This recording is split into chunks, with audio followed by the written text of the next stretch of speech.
Naruto, le gamin qu'on a rejeté, le gosse qu'on a pointé du doigt, qu'on a traité de démon, celui qui a grandi seul pendant que le monde faisait semblant de ne pas le voir. Et ce gamin-là, au lieu de haïr, a choisi le pardon. Et si le pardon de Naruto était la plus grosse erreur, tout animé confondu? Quand je pense qu'au début, tout le monde ne voyait en lui qu'une source d'ennui, moi y compris. On avait peur de la destinée de cet enfant hors du commun, alors on prenait nos distances et on le laissait à l'écart sans lui prêter la moindre attention. C'est inacceptable, ce petit renard ne doit pas devenir un ninja. Tu as raison, j'ignore quelle mouche a piqué le troisième du nom. Partie 1, le monde de Naruto ne méritait pas son pardon. Soyons honnêtes 2 secondes. Le monde de Naruto, c'est un monde pourri. Un monde construit sur la guerre, la haine, la trahison. Des villages qui se sourient mais qui se poignardent la nuit. Des enfants qu'on envoie à la mort pour une mission de rang S. Et au milieu de tout ce bordel-là, il y a Naruto. Un gosse qui voulait juste un regard, juste un sourire. Mais le monde lui a craché au visage. Et plus tard, quand il a eu le pouvoir de tout détruire, qu'est-ce qu'il a fait? Il a pardonné. Pardonné à ceux qui ont tué Jiraiya. Pardonné à ceux qui ont détruit son village. Pardonné à ceux qui ont presque tout pris à ceux qu'il aimait. Mais attends. Depuis quand un monde aussi pourri mérite d'être pardonné? Depuis quand tu tends la main à ceux qui ont écrasé ton enfance? Le monde de Naruto n'avait pas besoin d'un sauveur, il avait besoin d'un juge. Pain voulait détruire pour forcer les gens à comprendre la douleur. Éprouve de la souffrance. La souffrance fait réfléchir.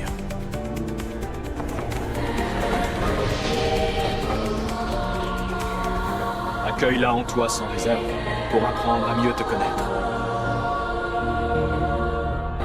Accueille-la en toi sans réserve pour apprendre à mieux te connaître. Celui qui n'a pas connu la vraie souffrance ne peut pas désirer la paix véritable. Le monde connaîtra les souffrances.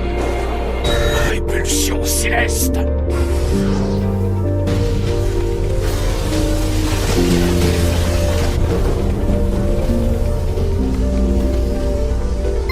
Naruto voulait convaincre. Mais entre toi et moi, tu crois qu'un système basé sur la souffrance peut changer juste parce qu'un mec blanc a parlé pendant 5 minutes? Non, le monde ne change pas avec des discours, le monde change avec des cicatrices.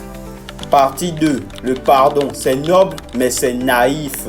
Faut le dire, Naruto avait un cœur immense, mais parfois avoir un grand cœur, c'est ce qui te perd. Parce que trop aimer, c'est refuser de voir la réalité. Il croyait que tout le monde pouvait changer, mais tout le monde ne veut pas changer. Certaines âmes sont pourries jusqu'à l'os. Regarde Obito, il a tout eu pour se racheter, mais jusqu'au bout, il a choisi la guerre. Itachi, lui, a pardonné le monde avant même de mourir. Résultat, il est mort seul, haï de tous. Et Konoha, le grand village modèle, toujours dirigé par les mêmes hypocrites, toujours prêt à sacrifier un innocent pour sauver son image. Naruto a voulu sauver le monde, mais le monde n'a jamais voulu être sauvé. Le pardon, c'est beau dans les contes de fées, mais dans la vraie vie, le pardon sans justice est une porte ouverte au mensonge. Et regarde bien, ceux qui ont souffert, ceux qui ont tout donné, ce ne sont jamais ceux qui ont été pardonnés.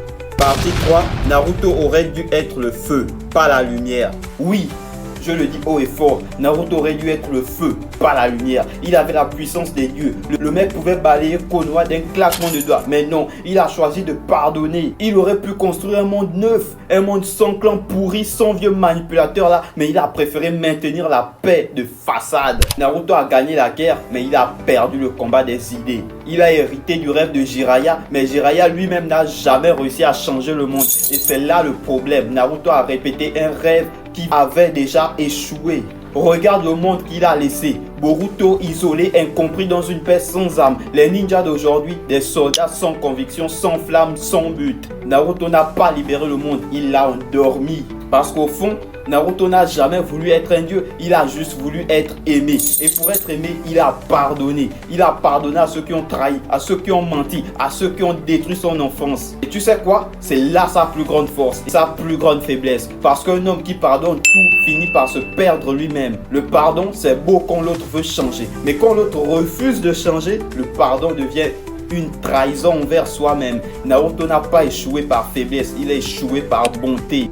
Conclusion, la vérité finale. Naruto est un symbole, un message d'espoir, ouais, mais aussi un avertissement. Une paix n'existe pas sans justice et la justice n'existe pas sans limite. Si tu veux vraiment changer le monde, tu dois accepter de briser certaines choses et parfois tu dois refuser de pardonner. Parce que sans colère, il n'y a pas de révolte et sans révolte, il n'y a pas de changement. Naruto a choisi la lumière, mais le monde avait besoin d'un peu d'ombre. Le pardon, c'est beau, mais parfois le monde mérite le feu. Abonnez-vous, ciao.